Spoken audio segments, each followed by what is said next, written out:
สบายดีพี่น้องกับสบายดีสุขคนสมองสบายสบายดียามเช้าพี่น้องไอ้ตาหากะมาแต่ใส่บาตรพี่น้องเอ้ยหากะมาแต่ทำบุญก็อยากได้เงินก็อยากได้พี่น้องไอ้สาวๆสุเพิ่นใส่ถุงหมักแตงถาเลยนะหมักถั่วถาทำนั่นแหละทั้งหมักถั่วไม่ทั้งหมักแตงหมักซาลีพี่น้องเอ้ยมานี่ตากระเทียมพร้อมสิไปส่งแน่สิไปขายแน่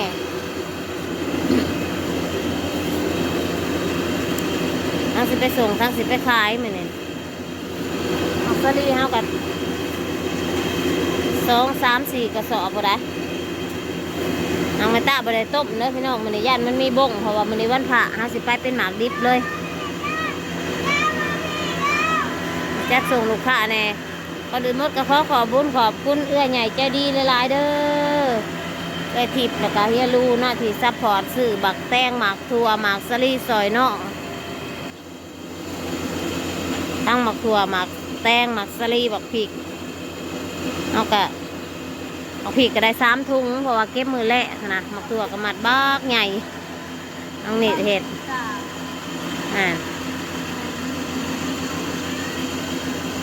ขอให้เอื้อยอ้ายอยู่ดีมีแห้งสุขภาพแข็งแรงเด้อลำรวยอย่าเจ็บอย่าจนเด้อให้อยู่เย็นเป็นสุขสั่งลูกปุ๊กขึ้นให้หังให้มีรับมารวยกว่าเก่าหมักสลีเฮากระจัดแล้วเนี่ยแก้มสิส่งพูดอะไรเกลียวอยู่เมื่อไรหมักแตงได้จักถุงน่ะเอามาได้หนับป่ะมัดฉะนั้นแล้วเอาออกยังไงเลยไม่ได้สิจัดช่วยน้องนิดก่อนสวยเลยเนี่ยกะเพื่อจะออกส่งปากซองแน่มันน้องแต่แน่ไปหลอกขายน้ำมานี่งูไต่งูเนื้อเลยมานี่ลุยเป็นลุยพี่น้องเอ้ย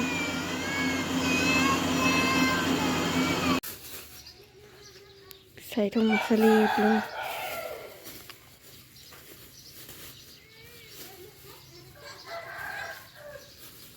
จะเล่นตาคนร้ายหน่อยเอ้ยโซ่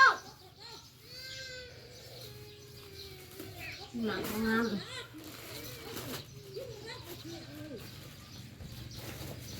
จะเล่นตาคนร้ายลูกของผมนะ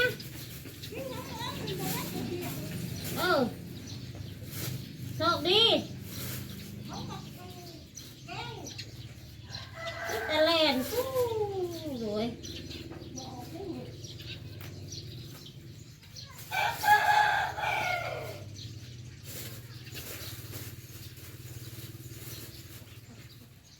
ขายดิบเลยมันพี่น้อยมันไม่สุกเลยมีแต่ดิบอย่างเดียว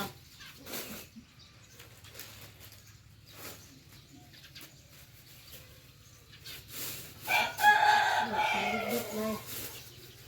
ใครอยากจีกาจีใครอยากต้มกาต้ม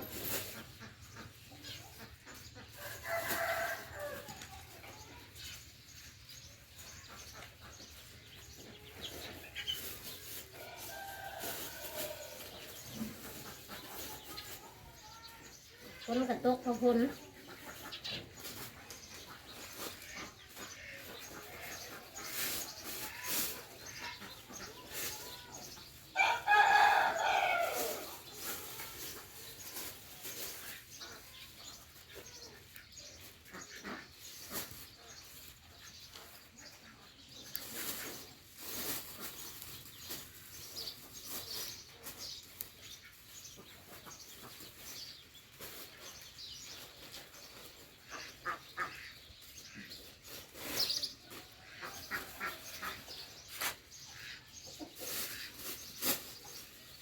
ไปทางไหนเด้มั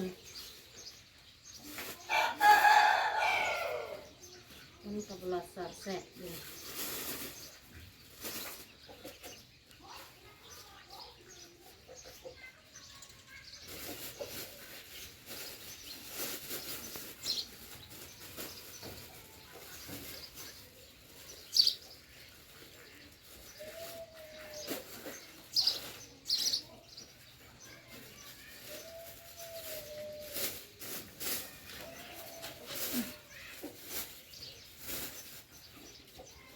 หน่อยสิฮะ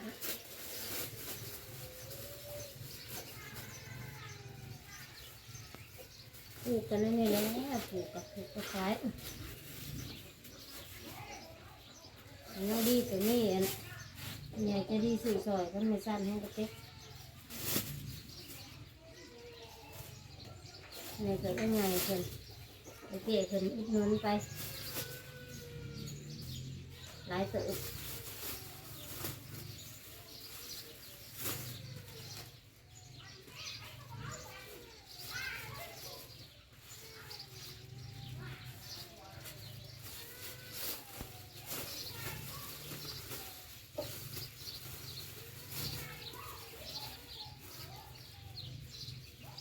อันนั้นลูกแต่ตีสี่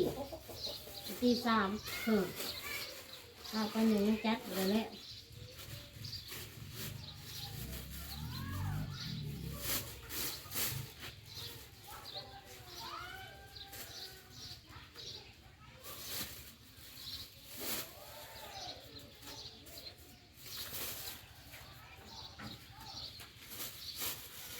เตรียมพร้อมเลยพี่น้องเอ้ย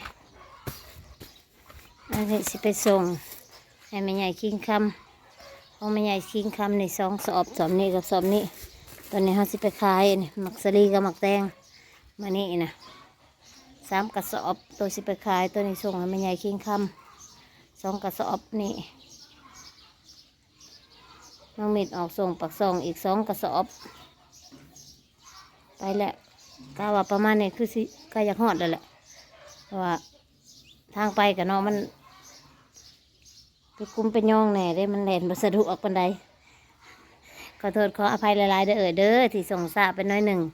เพราะว่าทางไปมันก็ยากน้อยหนึ่งทางออกแต่บ้านเฮานะ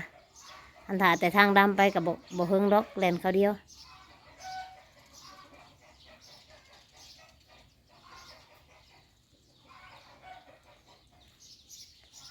น้องมีไปส่งปักซองแน่ตาสิไปเลาะขายแน่สิไปส่งให้แม่ใหญ่คิงค่ำแน่ถ้าเตรียมเรียบร้อยมานี่แต่เสาจนสวยเห็นอะไรเพื่อสิได้เงินมาใส่ในครอบครัวเฮานะบ่ได้ง่ายพี่น้องเอ้ยบื้นหนาสู่หลังทั้งบุกทั้งบื้นลุยเป็นลุยสู่เป็นสู่แทบสิเป็นลมเพื่อสิได้เงินทุกอย่างก็ต้องได้อดทนเบิดพี่น้องเอ้ยอดทนเบิดทุกอย่างเพื่อสิได้แต่ละกีบละบาทมาใส่ต้องได้สู้ซนก็ได้ของง่ายน้องเน็ตอยู่เฮือนบ้าน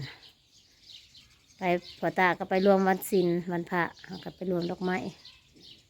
น้องเน็ตอยู่กับโศกดีให้ชุบเพิ่นต้มหมากสลีต้มมันอันหมากที่ไรมันหักขึ้นมาต้มสู่กินเฮือนบางซานพร้อมสำหรับกินนี่แม่ตาเสร็จได้ลาเลยเด้อพอๆกันคลิปหน้าพี่น้องเดินทางก่อนพี่น้องเอ้ยไอ้เนี่ยแต่มีอันแนวบางห่มเขากะบางบ่อแดดปันใดบางฝนบางแดดเลยอยู่ในอันเดียวนี่มีห่มไหนแล้วแล้วก็ต้องได้ลุยน้ำกันพี่น้องเอ้ยลุยเป็นลุยผักเบิ้งผักส้มก็ไลค์ก็แชร์เป็นกำลังใจให้ส่งแม่ตาแล้วก็ส่งน้องพาโศกนำในเด้อพี่น้องเอ้ยผักซอยเสียซอยดันในพี่น้องขอบคุณทุกกำลังใจขอบคุณทุกคอมเมนต์เด้อขอบคุณFCทุกท่านทุกคนที่คอยให้กำลังใจมาตลอดพี่น้องขอให้เฮงๆรวยๆปังๆกันสุขสุขคนเด้อสุขภาพแข็งแรงสบายดีพอๆกันคลิปหน้าพี่น้อง